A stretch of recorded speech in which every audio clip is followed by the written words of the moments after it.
আপনার বাসায়ও কি নরম কিংবা গলা কাঁঠাল আনলে আপনি ফেলে দিচ্ছেন? বলেও এই কাজটা করবেন না। নরম কিংবা গলা কাঁঠাল আনলে ওই কাঁঠাল দিয়ে বানিয়ে নিতে পারেন সুস্বাদু ও মজাদার কাঁঠাল সত্ত্ব রেসিপি। শুনে চমকে গেছেন? আপনি ঠিক শুনেছেন, কাঁঠাল দিয়ে খুব সুস্বাদু ও মজাদার কাঁঠাল সত্ত্ব হয়। পাকা কিংবা কাঁচা আমের আমসত্ত্ব তো অনেক খেয়েছেন, একবার এভাবে কাঁঠাল দিয়ে কাঁঠাল সত্ত্ব বানিয়ে দেখেন। আর নরম কাঁঠাল দিয়ে যে এত সুন্দর ও সুস্বাদু কাঁঠাল সত্ত্ব হয় অনেকেরই অজানা এই রেসিপি। তাহলে চলুন আর কথা না বাড়িয়ে চলে যাচ্ছি মূল ভিডিওতে। আর এই কাঁঠাল সত্ত্বর জন্য আমি সবার প্রথমে এখানে কতগুলো কাঁঠালের কোষ নিয়ে নিয়েছি। কাঁঠালগুলো নরম হয়ে গেছে, তাই আমি এই কাঁঠালের কোষগুলো দিয়ে কাঁঠাল সত্ত্ব বানিয়ে নেব, কারণ আমাদের বাসায় কেউ অতটা নরম কাঁঠাল পছন্দ করে না। সবার প্রথমে আমি কাঁঠালের বীজগুলো বের করে নিচ্ছি।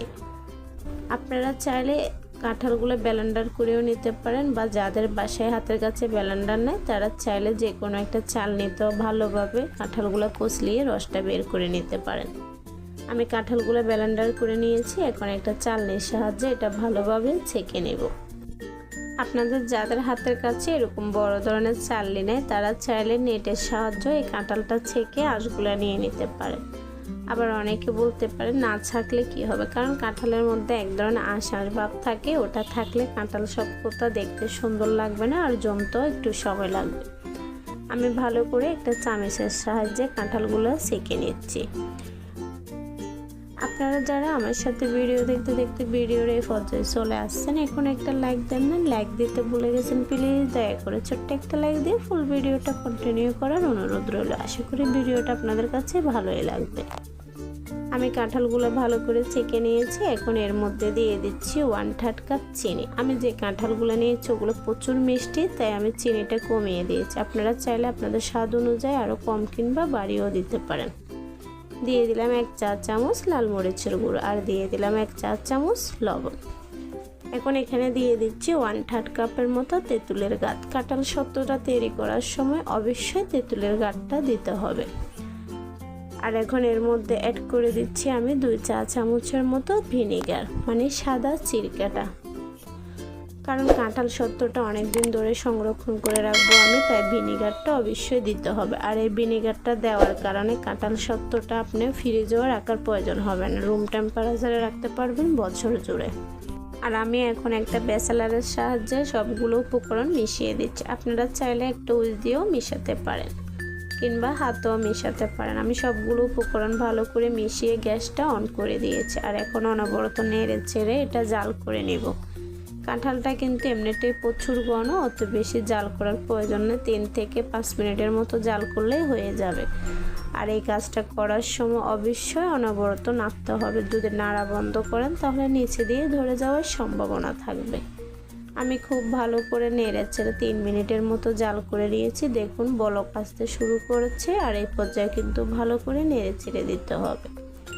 আর এখন আমি এখানে আরও একটা উপকরণ অ্যাড করে দিব, আরও 1 থেকে 2 মিনিটের মতো জাল করে।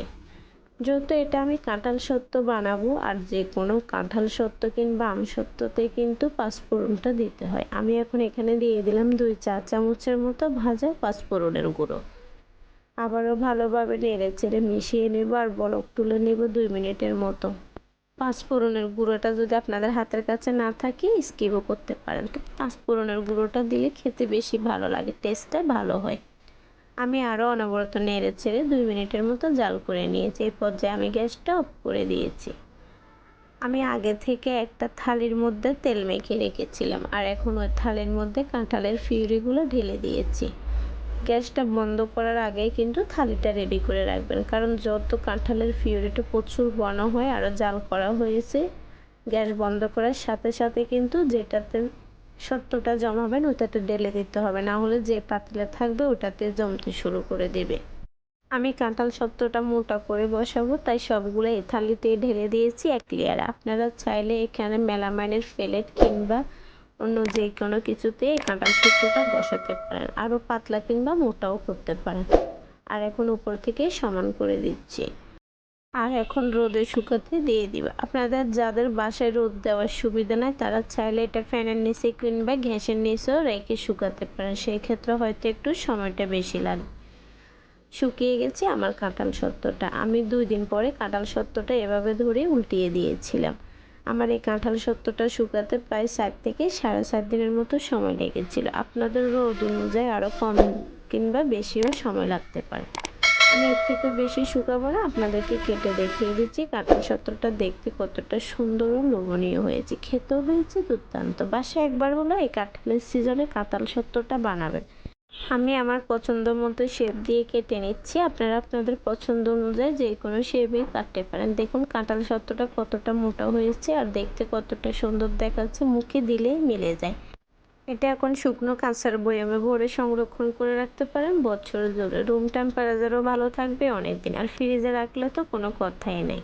রেসিপিটা কেমন হলো অবশ্যই কমেন্ট করে জানাবেন। রেসিপিটা ভালো লাগলে একটা লাইক করতে ভুলবেন না। রেসিপিটা ভালো লাগলে শেয়ার করে আপনার বন্ধুদেরকে দেখার সুযোগ করে দেন। আজকের জন্য এইটুকু, আল্লাহ হাফেজ।